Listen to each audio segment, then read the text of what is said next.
you know what's crazy? So I just realized that in 2020, we've had so many good smartphones that on average, I've been swapping my SIM card once every 6 days. But we're finally there. I've narrowed it down to 9 winning smartphones. The actual overall value champion is sitting in this box right here. And we've got a couple of honorable mentions that didn't quite make the top tier. For example, pretty much every phone that Samsung released back in February. So February was Samsung's big launch of the year. We had the Galaxy S20, the S20 Plus, the S20 Ultra. Don't buy any of them. They're actually good phones, but throughout the year, Samsung has one by one released other devices that make each one of them kind of redundant. Honorable mention number 5 goes to quite a fascinating device, in that this is the official phone for the upcoming James Bond film, the Nokia 8.3 5G. It's quite a suave, elegant looking phone, and you can see that it kind of has that cool gadget from the future vibe. It's just that turn it on and the illusion breaks immediately. This is a $700 phone. It doesn't feel like a $700 phone. And then we've got this guy. Now, generally speaking, because of how Apple tends to use the same chip, the same software, and similar cameras for every phone they release in a year, it's kind of rare that they make a bad phone. But this is like a hybrid product. It uses nearly their latest chipset, but with the battery capacity of an iPhone from 4 years ago. So it's a really fast phone, it's got a good camera, but the battery life alone is enough for me to not recommend it. Okay, number 3 is a smartphone that falls victim to the marketing trap.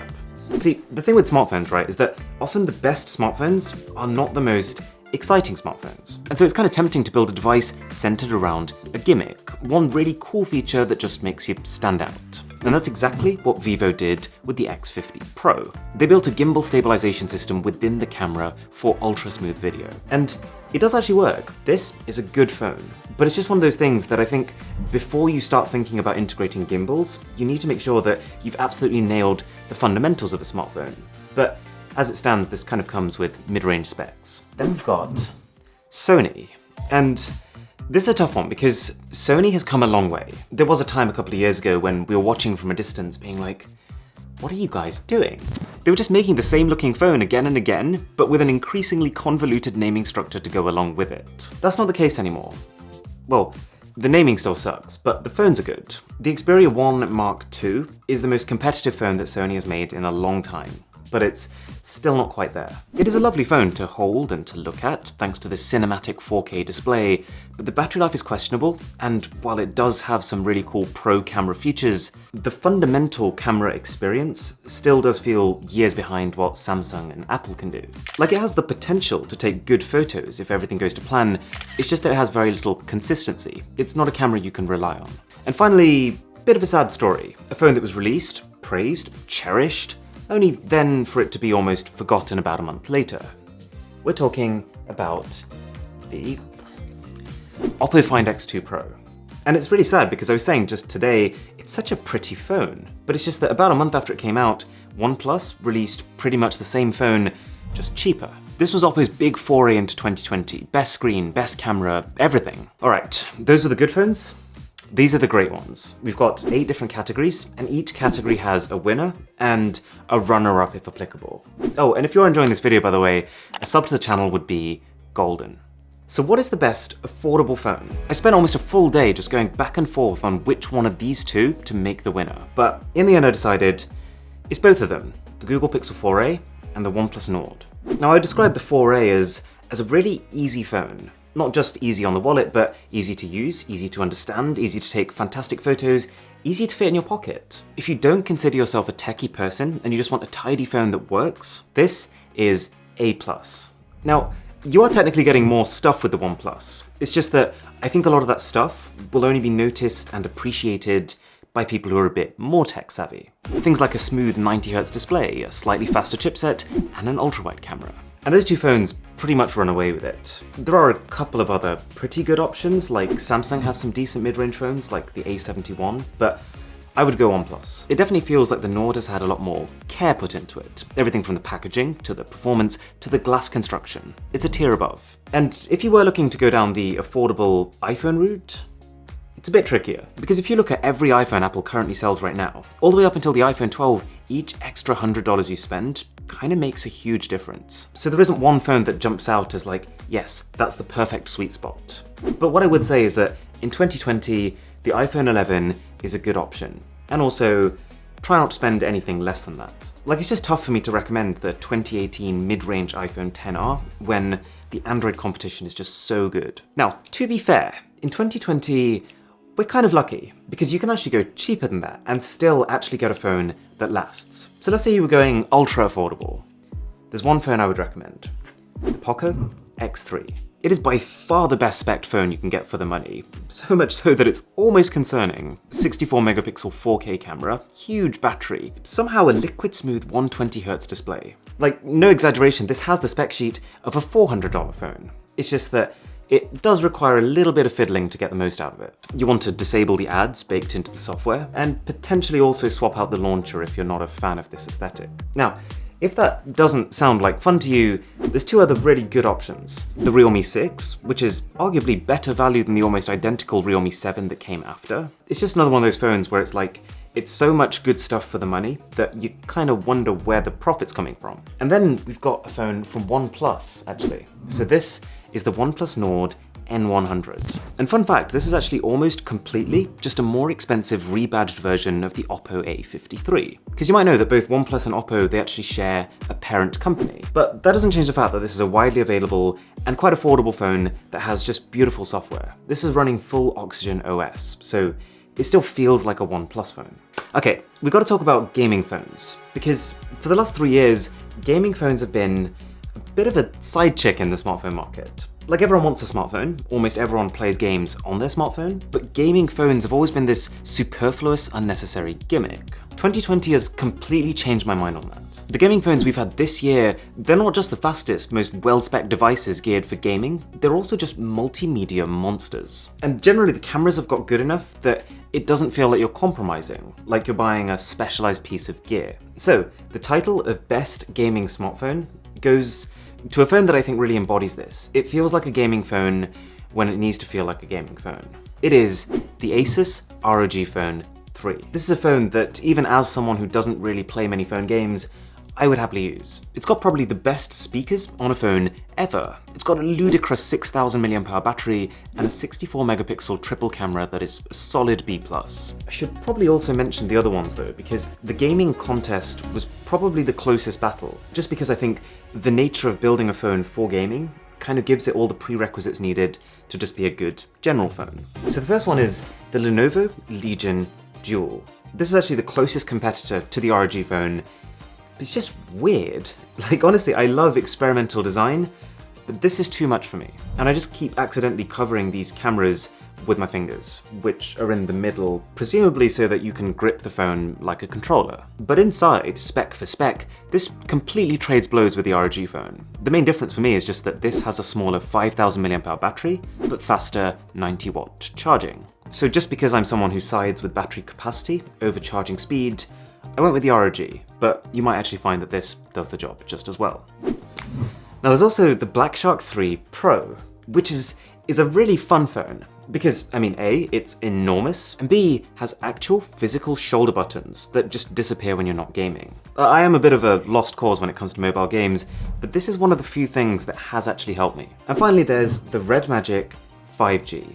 And this is probably the nicest looking gaming phone in that it doesn't try to be too extra. This is actually also the most affordable one, so it's a good entry point into the gaming phone market. It's just, the camera needs some serious work. While we're at it though, that ROG Phone 3, also the battery king of 2020. Now while you can technically get phones that have more capacity, those extreme phones that look something like this, as far as a phone that is generally also a really good phone, you're not going to get one with more endurance than here. Just a massive cell paired with every battery feature under the sun, including actually the ability to use it as a power bank to charge your other phones. Alright, moving on. The best foldable phone of 2020 is the easiest choice I've had to make all video. It's the Galaxy Z Fold 2, because it's the only choice. You do have Huawei's foldables, but they lack Google services. You've got a couple from Royole, but they look more like working prototypes than consumer products. And the only other foldable competition comes from these flip phones, which I think are cool from a style perspective, but the tech you get inside is quite a bit weaker. Okay, just before we get to the all-round top-of-the-line flagships, I'm really glad this year that I can actually say there are some fantastic compact phones. Because Let's face it, like as cool as the ROG Phone 3 is, not everyone wants to carry around a power bank. So, for just under $400, the best compact phone is the Google Pixel 4a again. You'll find just generally that this phone, it crops up a lot in recommendations and top lists, and I think it's because it's one of the few phones at this price that doesn't feel like it's missing anything. Like you can get phones that are higher spec, but it's just that this feels like it is the phone that it wanted to be, if that makes sense. And if you did want to spend more and not necessarily step up in size, here's what you do. You either get the Google Pixel 5, which is basically just a better version of the 4a. It's not as good value, it's like 2 times the price for like 1.3 times the phone, but solid option. You could go for the iPhone. The iPhone 12 mini was built for this. This is like the smallest top-end flagship phone we've had in like 5 years. And unlike the small iPhone SE, its battery life is pretty good. And to be fair, even if you wanted to get more, you could just get the normal iPhone 12. Like this is still what I would call a pretty compact phone. But this way we've got another option. Bit of a wild card. Just gonna throw it out there. Sony Xperia 5 II. It's basically a smaller, slightly better value version of the Sony Xperia 1 II that I mentioned earlier. It's not like super compact, but what Sony have done is made a phone that's much taller than it is wide. So it kind of grips like a compact phone. However, there's only so much power that you can cram into midget devices like this. You can't have the biggest battery, you can't have the best camera system. So what about the best of the best? What about the phones you get if money and size are no object? I'm glad you asked. So the runners-up in this are phones that are like really, really good, very well-rounded, but just miss out on being exceptional. So for example, the iPhone 12 Pro. Like the materials on this thing are fantastic. It's very fast. But in almost every other aspect, you will find a phone out there that's doing it better. We've got the OnePlus 8 Pro, and this is a really good option. This blissfully fast phone, all wrapped in a smooth, pebble-like body. It just misses out a tiny bit when it comes to camera quality. Like it's good, but it's not top tier. But hey, it's cheaper. The Huawei Mate 40 Pro is another just impressive phone, and it's wrapped in what might well be my favorite finish ever. But just paying full price for a phone without access to Google apps and a lot of the other apps that come as a result of that is a tough ask. And there's one more phone that, if you saw my review of it, you'll know I loved. And I really wanted to recommend it to you, but that would be kind of pointless because it's a China-only phone, and China is the one country that YouTube doesn't reach. I'm talking about the Xiaomi Mi 10 Ultra. Okay, so that leaves us with 2 winners. 2 phones that I would recommend if money is no object and you just want the most Max, Pro, Plus, SS Ultra thick phone on the market. So the first one is the Galaxy Note 20 Ultra. It's everything. It's the best screen, the best photo camera, it's the battery life champion thanks to being able to adjust the refresh rate of the display to only as fast as it needs to be based on the app. This phone is refined to the point where it's almost tough to see how they can actually improve it. And then we have the iPhone 12 Pro Max. Now I would say that this is probably not as ultra as the Galaxy, but it is also cheaper. At least it is in the US and UK. I think India it's more expensive. But this is also the first time that the Max is a big jump over the normal sized iPhone. This has a better battery, better speakers, and a much better camera. Okay, so that leaves us with the final section. What is the overall best value smartphone in 2020?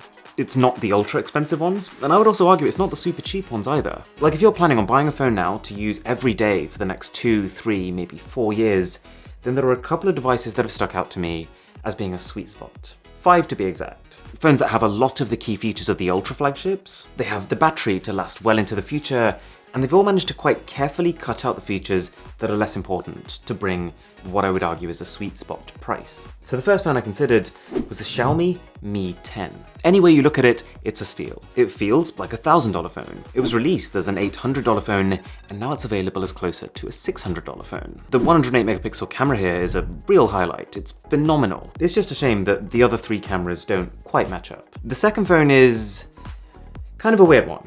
It's also from Xiaomi. It's the Mi 10T Pro. Now when you hear that name, and you know what the Mi 10 is, and you know that both T and Pro are often used in smartphones to refer to something that's better, you would think that this is higher end, right? It's not. This actually sits just below the Mi 10 in price, and it's still a staggering spec sheet. 108 megapixel camera, 144Hz refresh rate, 5000 mAh battery, with just the one strange caveat of having an LCD display on the front instead of OLED. It's still a brilliant phone, but it feels like a strange decision. Like, you spec the entire thing out like crazy, but then for the sake of like $10, $15 per phone, you skimp on the main thing that people are going to be interacting with. Then we've got Samsung. And actually, you might have noticed this already, ever since Huawei started struggling with their whole US ban situation, both Samsung and Xiaomi have kind of been on overdrive, just producing more and better value phones than ever before to try and scoop up people who are currently Huawei users looking for an alternative. And the Samsung Galaxy S20 FE is probably the best thing they could have done for this. It looks good on paper, it feels good in practice, and it's at $699, which is a price point that Samsung usually stays far away from. So I mentioned earlier that while the Galaxy S20 and S20 Plus were good phones, there's absolutely no point buying them. And that's because of this. The S20 FE is basically what happens when Samsung takes a look at their S20 phones and says, okay, what things are really important? Let's make them better. What things don't we need as much? Let's chop them. So it's got less in the way of telephoto zoom cameras, more in the way of battery life. This was so close to being a winner, but there is a phone out there that costs less and can deliver just as much. And that leaves us with the winners. Because, yes, there are two phones in this box. You must be on the edge of your seat right now. So, the joint winner of Best Value Smartphone in 2020 is